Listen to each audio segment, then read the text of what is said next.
Big tonight, it was 1 year Tuesday after the deadly fire at a school dormitory in Madhi that claimed the lives of 20 students. And Guyana has been remembering the loss. Nakita Wells reports.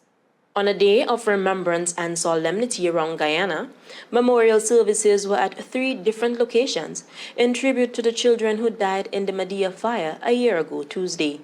Services were held simultaneously in the remote indigenous communities of Carisparu, Mikobi, and Chenapu.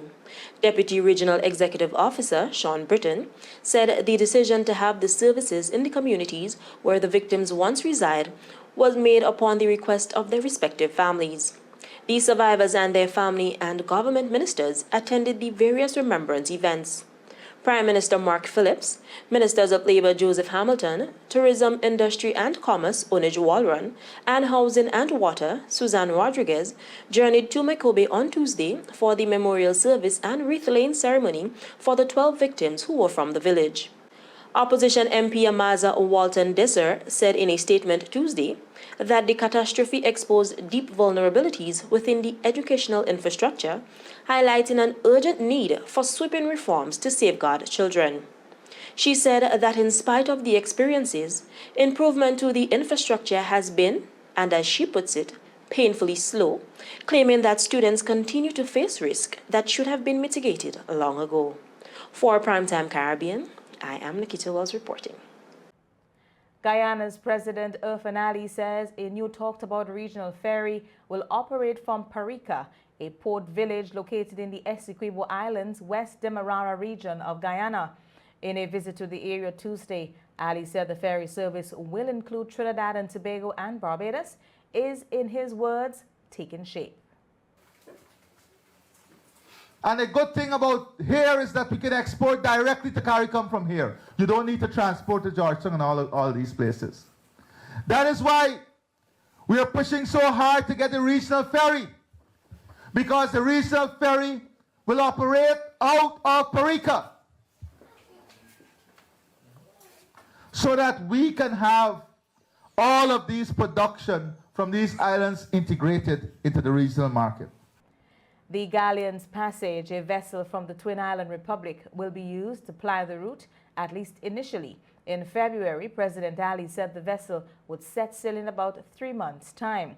The company responsible for the new ferry service, Carry Cargo Inc., was incorporated in Guyana in March. The venture is touted as a service meant to facilitate the easier movement of goods and people.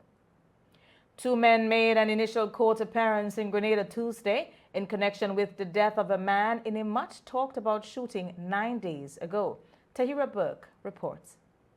It was a brief court appearance for the 2 men who have been officially charged for the death of Von Wangi Cyrus.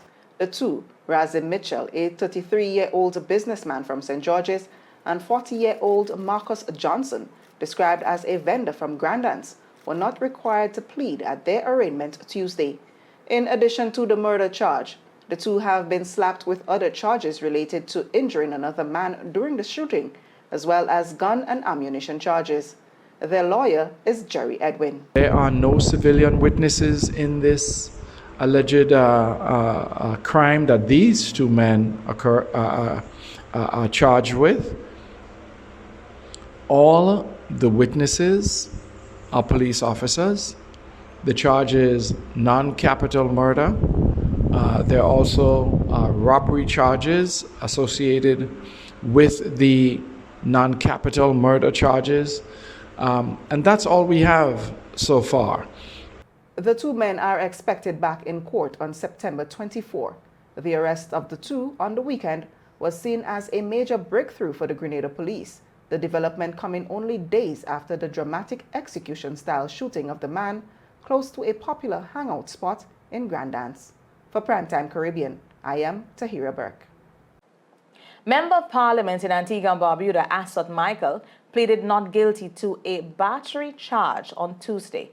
Michael, who is the MP for St. Peter, is accused of assaulting a female police officer during a fete last summer. The officer claims that on August 5th, Michael grabbed her cheeks without consent and when pushed away, grabbed her uniform, undoing some buttons.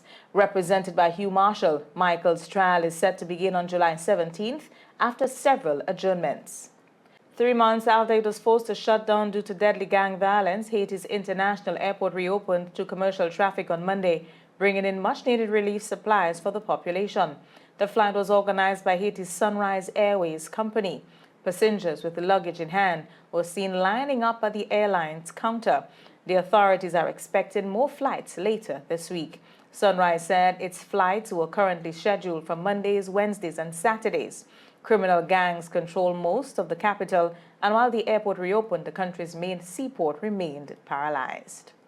Haiti's main international airport has reopened for the first time in nearly 3 months after relentless gang violence forced authorities to close it. The airport's reopening in the capital Port-au-Prince is expected to help ease a critical shortage of medications and other basic supplies.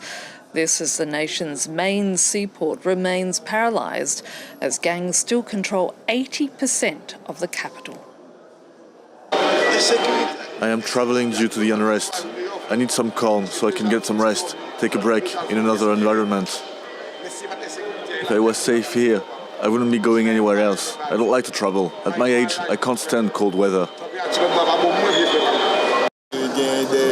There are thousands of people who wanted to travel for a certain time who couldn't. I have my tent, which I had to live in for more than 3 months. Many people were suffering.